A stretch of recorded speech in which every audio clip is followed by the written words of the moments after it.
Hey YouTube, this is City Prepping. In this video, we'll discuss 10 relatively cheap items you can begin to stock up on to be used for bartering items should times get tough or the grid goes down. Before we jump in, I just want to say that these are 10 items I think will be useful to have on hand for bartering should either times get hard in our economy or things hit the fan. Many of the items in this list have been used in our history when things get tough economically, so they're not just hypothetical items to barter with. Another thing worth noting, bartering should not be your plan A. Being able to produce what you need and having a large inventory stored up in advance should be your plan A.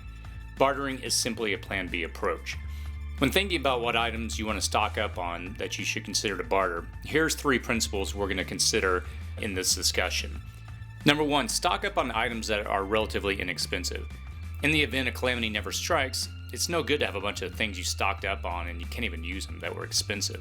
Number 2, stock up on items that will store long term. There's no reason buying a bunch of stuff that will go bad quickly. And number 3, stock up on items that actually have value to you and you can use anyways. Think about it from the perspective of having some additional items that you already have stored up. So without further ado, here's my top 10 cheap barter items. Number 1, alcohol or tobacco. I put these two first on my list as vices are going to be hard for people to break. While I've never personally smoked, I know for many it's going to be hard for them to stop, and many will do whatever it takes to get a hold of tobacco. Also, alcohol can serve many purposes, including medicinal purposes as well as fuel. When things are difficult and people want to take their minds off of things, alcohol is going to be a good escape and a stress reliever. Number 2, salt, spices, and seasoning. Now, while I lump salt in with spices, just to clarify, salt is not a spice, but it's rather a mineral. If you study ancient history, you can see how valuable salt really was. It was used as a form of currency at one point. Salt can be used for many things, apart from just flavoring your food, like food preservation and for medicinal purposes. Be sure to note, though, that there's different types of salts and that serve different purposes like sea salt, iodized salt, or Epsom salt. While, as I mentioned a moment ago, salt and spices are different, I lump them together for their primary uses in bringing flavor to food. Again, having spices and seasoning will help make the food that people will have to begin to prepare much more editable if they have to rely on gardening or hunting. Number 3 on my list is sugar and honey. Like seasoning in our previous point, sugar and honey will help a great deal with making bland food editable. It will serve as a very valuable item to help create comfort foods, which has a huge psychological boost. During difficult times, it is often rationed and it can be stored indefinitely if done correctly. Number 4 on my list, coffee and tea. Coffee is another one of those items that offers a great psychological boost, and you can expect people will get really excited if they can get their hands on it. During the Great Depression, coffee was very hard to come by, and so many people in that generation would stock up on it when they could get it. Tea is also a solid alternative to coffee that I'll accept if I have to. I hate to admit it, but I go through a lot of both of these on a daily basis and would be hard-pressed to not have them in the event they were in short supply. Number 5, fresh fruits and vegetables. This, among many reasons, is why I got into gardening. I did a video recently on creating a raised bed vegetable garden, and in the coming months I plan on building several more. In the video, I discuss a book I use to get me started, which I'll provide a link for in the description below. Regarding fruit trees, this is an area I need to get serious with. I planted them a few years ago in the backyard, but haven't been working on them or taking care of them like I should. And this is definitely something on my to-do list. While on this point regarding growing vegetables, think about how many people in your neighborhood have gardens and fruit trees. In mine, there's not a lot. I only know a few people that understand how to do gardening really at any level around me.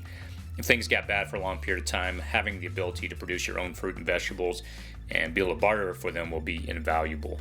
Number 6, heirloom seeds. Like the previous point discussing gardening, obviously having seeds to barter with will come in handy. One word of caution though, I often hear many preppers discuss storing up seeds to use if things get bad. If you've never planted a garden before in your life, there's a lot more involved than just going to the backyard, digging a hole in the ground, and then watering it. Learning the skill now while there's no stress for relying upon this food for your survival is critical. Discussing specific skill sets if the grid goes down is something we'll discuss in another video. If there's a prolonged grid down scenario, most people have to switch over unused land to grow crops. And if you've got seeds, you've got a valuable commodity that will be in demand. Number 7, toilet paper or wipes. I don't know about you, but I'd be hard pressed to survive a long-term grid down situation without toilet paper and moist wipes. I'm just saying. I remember as a child listening to my grandfather talk about having Sears catalogs and corn cobs in their outhouse to wipe their backside. Let's just say I wouldn't want to have to do this if it came down to it, but if I had to, I would. So stocking up on an item that I think will be very important to me is probably going to be a good idea. And the great thing about stocking up on toilet paper is it just doesn't go bad due to heat or cold, so storing this out in the garage will be easy. Number 8. Toiletries, such as toothpaste, soap, deodorant, things like that. Like toilet paper in our previous point, stocking up on these little items that people will take for granted will come in handy. Also, if you visit hotels often, be sure to pick these up as they're often given to you free in your hotel room. After enough time, you could easily stock up on enough of these to have a nice little supply and have little small individual bargaining units on hand. Number 9.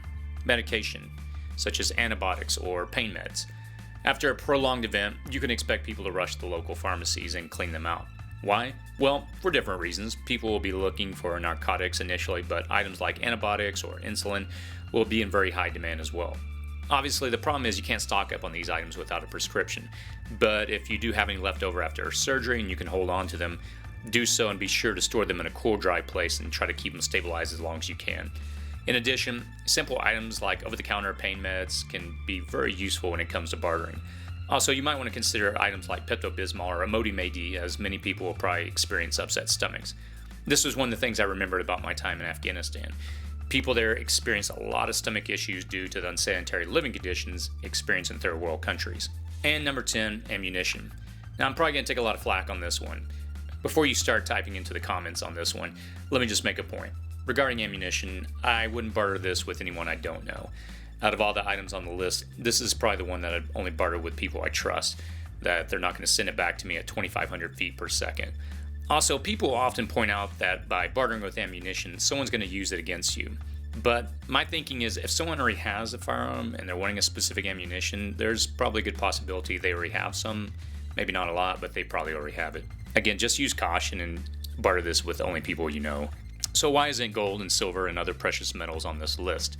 Precious metals is a long-term approach. If I'm hungry, need meds, or need something that I can use right now, what value does precious metals offer me? I'm not saying you shouldn't have them, but how are you going to feed someone with them right away?